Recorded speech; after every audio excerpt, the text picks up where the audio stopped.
Hello everyone, আসসালামু আলাইকুম। সবাই কেমন আছেন? আশা করি সবাই ভালো আছেন। আমিও আপনাদের দোয়ায় ভালো আছি। যে যেখান থেকে আমার ভিডিওটি দেখছেন, ভালো লাগলে একটা লাইক দিয়ে পাশে থাকবেন, আর না লাগলেই স্কিপ করে চলে যাবেন। ফেসবুকে কিছু ডক্টর আছে যে ফেসবুকের অমুক সেটিং অন করুন তাহলে আপনার ভিডিও ভাইরাল হয়ে যাবে, এই সেটিং অন করুন তাহলে আপনার ভিডিও ভাইরাল হয়ে যাবে, এই সেটিং করুন তাহলে আপনার ফলোয়ার্স বাড়বে। আসলে আমার মনে হয় ফেসবুকের এই সেটিং ওই সেটিং কোনো সেটিংয়ের নেই। কারণ যদি সেটিং থাকতো তাহলে মানুষ সেটিং অন করেই ভিডিও ভাইরাল করে নিত এবং অনেক অনেক ফলোয়ার্স বাড়িয়ে নিত। আমার একটা পেজ আছে, আমি 1.5 বছর ধরে টানা কাজ করছি এবং ওইখানে আমি ভিডিও পোস্ট করে যাচ্ছি, ঠিকমতো অ্যাক্টিভ থাকতেছি, অন্যের ভিডিও দেখতেছি, লাইভে যাচ্ছি, তারপরেও আমার কোনো ভিডিও ভাইরালও হয়নি এবং আমার কোনো ফলোয়ার্সও বাড়ে না। ওইটা হয়তো বা আমার সমস্যা বা আমার পেজের সমস্যা, পেজে হয়তো বা কোনো একটা কিছুতে হয়তো কোনো প্রবলেম হচ্ছে নাকি জানি না, আমি জানা নেই। তবে আমি বলবো যারা এই সেটিং ওই সেটিং অন করতে বলি উল্টা পেজটা নষ্ট করে দেন, এরকম কাজ করবেন না। আমি দেখতেছি যাদের 300 ফলোয়ার্স তারাও ফেসবুক সম্পর্কে ভিডিও বানায়, আবার যাদের 3000 ফলোয়ার্স তারাও ফেসবুক সম্পর্কে ভিডিও বানায়।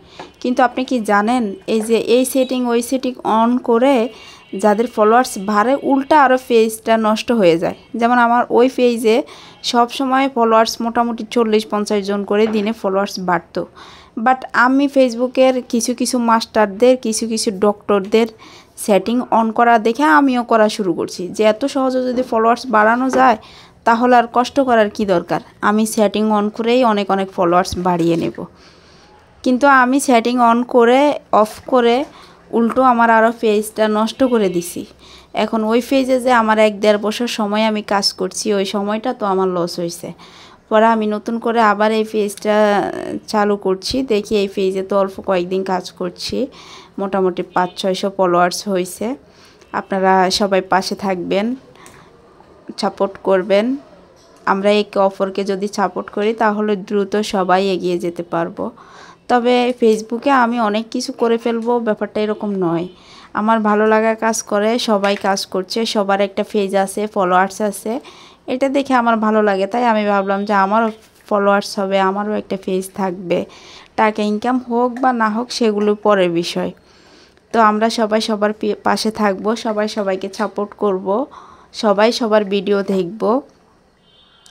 আমার টাইমলাইনে আসা ভিডিওগুলো আমি চেষ্টা করি, আমি দিনে বলবো না যে অনেকগুলো ভিডিও দেখি, এরকমটা নয়।